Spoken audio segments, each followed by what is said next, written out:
We want to be competitive every night.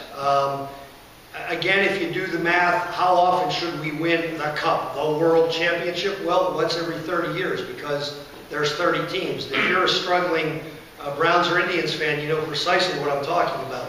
It becomes once every century if you're lucky, all right? But we owe it to you to be competitive. It's a bad night if you come down there and your family's all excited, kids are all excited, and we get blown out. And you walk away going, I'm never coming here again. They weren't even competitive. So the first thing we have to do is make the team competitive. We take it very serious to make the team part of the community. The guys this year will make 300 appearances around the community. They're at schools. We've logged in a literacy program we have, because the little kids in the schools keep track of how long they read. So a player goes to the school and encourages 30 or 40 kids to read, and then the kids log how much they've read and they turn it in, and it's all computerized. In the 13 years of the organization, we feel that we've been responsible for 10 million minutes of kids reading. That's the effect that it has on a young person when a pro athlete comes in and says, you need to read these books, you need to get your education. So we have the guys out being a vibrant part of the community. They're at Children's Hospital all the time. Pediatric cancer is the #1 mission of our foundation. And the foundation's given over $1 million already just to the wing at Children's. And then we built a little family resource center in the basement. It's sort of a Ronald McDonald House kind of thing where families who have kids with cancer can stay, and there's a laundromat, and there's computers, and there's free phone service, and there's a bedroom and that kind of thing to keep you out of a hotel. We've probably given away $3 million in the last 10 years that the players have raised.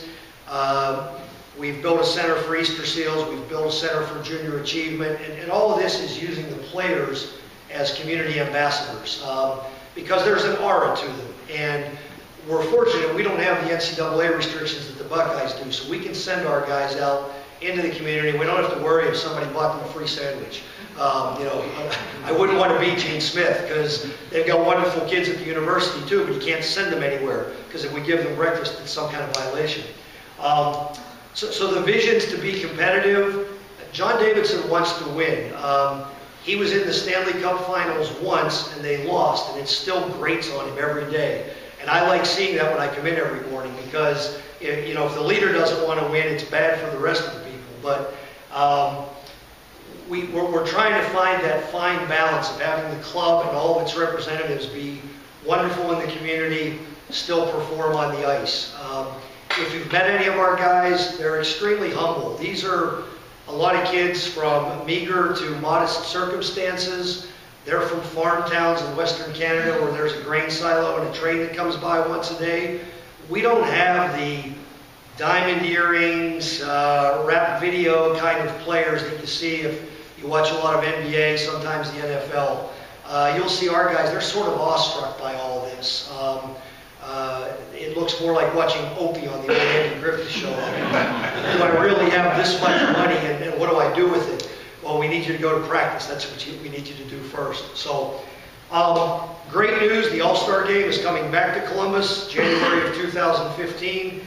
That's a $12, $15, $20 million bump for the city, for the restaurants, for the bars, for the hotels, for the taxi cab drivers, for the airplane companies. It will be the world coming here. People from Finland, people from Sweden, people from Moscow, and lots of people from Canada.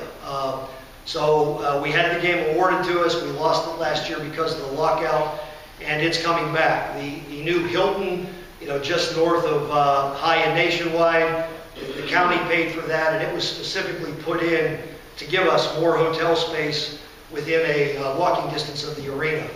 That hotel will also allow us to frequently have the NCAA men's basketball tournament back, which has been a huge hit in Columbus. Sold out, and the NCAA loves us now. We think we're one of the finer buildings in the country, and if you've been down there and you watch a lot of basketball on TV, we're the only one of those regional tournaments where at noon on a Thursday the building's full. People come and they just stay all day. So we've got the arena all gussied up for that. We spent $6 million on a new scoreboard last year. right at the time we declared a lockout, so we were really smart about that. Our timing's not good.